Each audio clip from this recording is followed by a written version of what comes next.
आपके साथ चंद्रश्री राजपूत।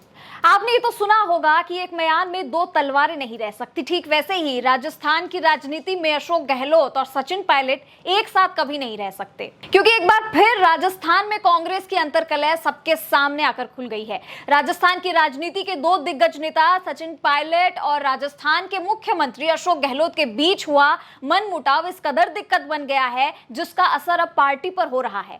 जिस कांग्रेस को भाजपा से लड़ना चाहिए वो आपस में ही लड़कर लहूलुहान हो रही है, क्योंकि एक बार फिर से कांग्रेस के अंदर सीएम की कुर्सी को लेकर सियासी बवाल मचा हुआ है। अशोक गहलोत के कांग्रेस अध्यक्ष का चुनाव लड़ने के बाद राजस्थान में उनकी जगह और कमान कौन संभालेगा, इसको लेकर लड़ाई शुरू हो गई है। वही कहानी गहलोत बनाम पायलट। गहलोत खेमे के विधायकों का साफ कहना है कि पायलट सीएम के तौर पर स्वीकार्य नहीं है। दिल्ली से जयपुर पहुंचे नेता भी असहाय से नजर आए। कांग्रेस के राष्ट्रीय अध्यक्ष के लिए अशोक गहलोत का नाम आगे आने के बाद ऐसा लगा कि सचिन पायलट राज्य के नए सीएम होंगे। भारत जोड़ो यात्रा में जिस तरह से राहुल गांधी के साथ कदम से कदम मिलाकर सचिन पायलट चल रहे थे, उसके बाद इस बात को और भी बल मिला। लेकिन पायलट की राह में एक बार फिर से अशोक गहलोत रोड़ा बन गए हैं। सचिन पायलट के ऊपर अशोक गहलोत खेमे की ओर से कई आरोप लगाए जा रहे हैं, लेकिन शायद वो इस बात को भूल रहे हैं कि सचिन पायलट की ही मेहनत का नतीजा था कि गहलोत के सीएम की कुर्सी तक पहुंचने की राह आसान हो गई थी। और अब राजस्थान कांग्रेस में मचे रण में एक नई खबर सामने आई है, वो ये कि सीएम अशोक गहलोत ने कांग्रेस आलाकमान से माफी मांग ली है। दरअसल गहलोत समर्थन विधायकों ने सचिन पायलट को राजस्थान का सीएम न बनने की मांग की थी और इसी मुद्दे पर 92 विधायकों ने विधानसभा अध्यक्ष सीपी जोशी को इस्तीफा भी सौंप दिया था। बाद में हालांकि कई कांग्रेस विधायकों ने भोला बनकर उनसे एक कागज पर दस्तखत कर लिए ऐसी बात कह दी थी। उन्हें ये नहीं पता था कि कागज पे क्या लिखा है। ऐसा इतिहास में शायद पहली बार ही हुआ होगा जब किसी पार्टी के विधायकों ने मुख्यमंत्री के चेहरे पर आपत्ति जताई करते हुए इस तरह से सामूहिक इस्तीफा दे दिया हो। इस तरह के केवल सचिन पायलट को मुख्यमंत्री बनने से रोकने के लिए अशोक गहलोत ने बड़ी वाली जादूगरी कलाकारी दिखाते हुए आलाकमान के आदेश के खिलाफ जाकर कुल 92 विधायकों के उनके इस्तीफे स्पीकर सीपी जोशी को दिलवा दिए। यही नहीं, विधायकों ने साफ कह दिया कि अगर 2020 में सरकार गिराने की कोशिश करने वाले किसी भी नेता को राजस्थान का मुख्यमंत्री बनाने की कोशिश की जाएगी तो उसे वो बर्दाश्त नहीं करेंगे, भले ही इसके लिए उनकी सदस्यता ही क्यों ना चली जाए। इस दौरान ज्यादातर विधायकों ने अशोक गहलोत को ही मुख्यमंत्री बनाए रखने की मांग रख दी, जिससे ये साफ हो गया और ये संदेश मिल गया कि कुर्सी के मोह के विपरीत अशोक गहलोत पार्टी अध्यक्ष बनना ही नहीं चाहते हैं। इससे पहले भी अशोक गहलोत समर्थन मंत्री शांति धारीवाल ने पर्यवेक्षकों में शामिल अजय माकन पर गंभीर आरोप लगाए थे। शांति धारीवाल ने कहा था कि माकन ने पायलट का पक्ष लिया और विधायकों की राय भी नहीं ली। हालांकि माकन ने कहा था कि वो एक दूसरे विधायक की अलग अलग राय लेना चाहते थे, लेकिन वो सब गुट बनाकर आने की मांग पर अड़े रहे थे।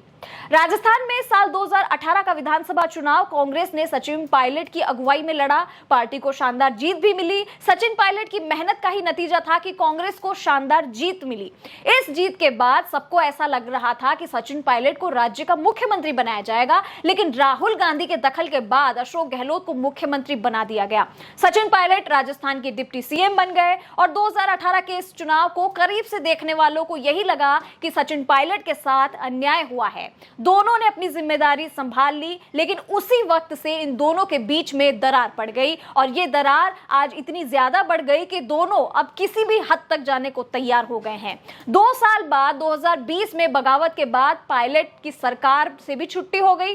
कांग्रेस ने ही कई बड़े नेताओं की ओर से सचिन पायलट को यह नसीहत दे दी कि उनके पास आगे मौका आएगा। सचिन पायलट मान चुके थे और 2 साल बाद एक बार फिर से जब गहलोत नाम पार्टी अध्यक्ष के लिए आया तो उन्हें लगा कि शायद अब वो घड़ी आने वाली है। उन्हें ऐसा लग रहा था कि राज्य के पायलट वो बनेंगे, लेकिन एक बार फिर से राजस्थान का सियासी मौसम खराब हो गया। राजस्थान सरकार संकट में है तो आलाकमान धर्म संकट में है, लेकिन अभी भी इस सियासी खेल की गेंद आलाकमान के पाले में ही है। राजस्थान कांग्रेस के सियासी संकट में अब यह दिखाया जा रहा है कि सोनिया गांधी अशोक गहलोत गुट के कुछ नेताओं में एक्शन का फैसला ले सकती है। अजय माकन अपनी रिपोर्ट सोनिया गांधी को देंगे और उसके बाद आलाकमान जो फैसला लेगा उसी के हिसाब से अशोक गहलोत और सचिन पायलट अगली रणनीति तय करेंगे। जयपुर की दिल्ली पर नजर बनी हुई है। दिल्ली से जो फैसला होगा उसी दिशा में राजस्थान कांग्रेस की राजनीति दिशा तय होगी। इधर जयपुर में अशोक गहलोत और सचिन पायलट दोनों ने ही चुप्पी साध रखी है। सचिन पायलट भी अभी तक अपने जयपुर आवास पर ही हैं और तो अशोक गहलोत भी आलाकमान के अगले कदम पर नजर रखे हुए हैं कि कब कहीं से कोई सुगबुगाहट मिले। कांग्रेस अध्यक्ष पद को लेकर उनके नामांकन पद पर भी संशय बरकरार है और अब जो है सूत्रों के मुताबिक मुख्यमंत्री अशोक गहलोत के अलावा अब कांग्रेस के अध्यक्ष पद के लिए केसी वेणुगोपाल, कमलनाथ, दिग्विजय सिंह, मुकुल वासनिक, मल्लिकार्जुन खड़गे, कुमार शैलजा और दूसरे कई नामों पर अटकलें जारी है। इससे पहले कमलनाथ को कांग्रेस आलाकमान ने दिल्ली भी तलब किया था। गहलोत और कमलनाथ करीबी माने जाते हैं, कई समय से देखा है हमने, जिनके जरिए पार्टी के इस मुद्दे को सुलझाना चाहती थी। बताया जा रहा है कि कांग्रेस अध्यक्ष के चुनाव के लिए नामांकन की प्रक्रिया पूरी होने तक राजस्थान में यथास्थिति बनी रहेगी।